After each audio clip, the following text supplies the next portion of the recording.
During the 20th century, a new club was formed. It was the club of the Superjet airliner. Membership was exclusive, though the future at times was uncertain. In October 2003, the Anglo-French supersonic airliner Concorde took off for the last time, carrying paying passengers, ending almost 30 years of service, and it may have seemed that the era of the Superjet was over. Since then, plans for a replacement have come and gone, but conventional subsonic aircraft have dominated the skies, getting bigger like the A380 Airbus rather than faster. Enter a small British company who has developed a new hyper-fast plane called the A2, using engines fueled by hydrogen that will span the globe in just 4 hours, flying more than twice as fast and carrying 3 times the payload of Concorde. The A2, for example, carries 3 times as many passengers. Its engines have been designed so that it's quiet on takeoff, it can cruise efficiently subsonically before going hypersonic over ocean areas. And overall, the range is now global. It's not just a matter of can we make it across the Atlantic to America. This aeroplane can fly with range to spare right around the planet.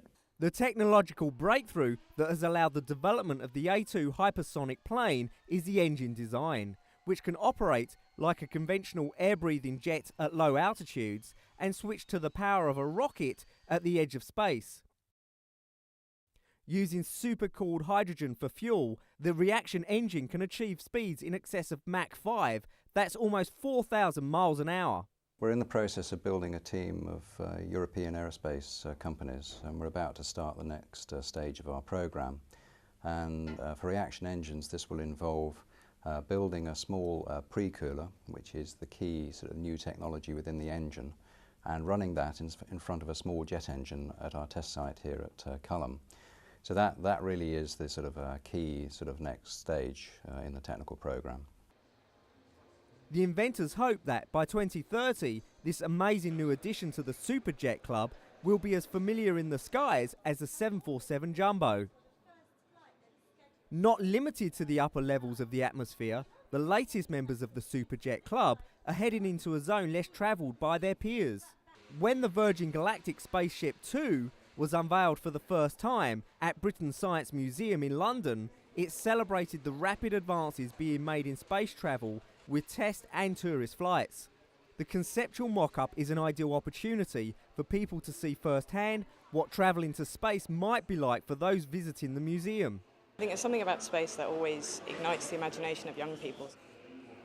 The cabins have specially been designed to ensure comfort for 6 people while fully appreciating the wonders of space travel. Obviously the interior is a very important part of that, and it's about utilising or making the most of the 2 different main experiences. One is the zero-G part, the floating around, so we've got to make as much room as we can in the spaceship, and the second is looking out of the window and down at the Earth.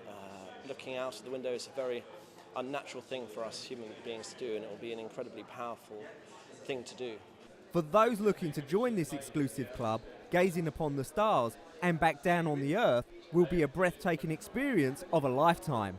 When you sit in it, the idea is to give you as much freedom as possible during the zero-G moment. The actual experience itself inside, you've obviously got the rocket burn.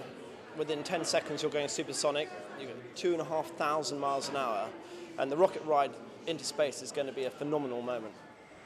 Back on Earth, albeit at 43,000 feet, the Airbus A380, or Super Jumbo, is now the supremo in passenger carrying services. With 50% more floor space than the tried and true stalwart, the Boeing 747-400, the A380 has been signed up for full membership of the Superjet Club.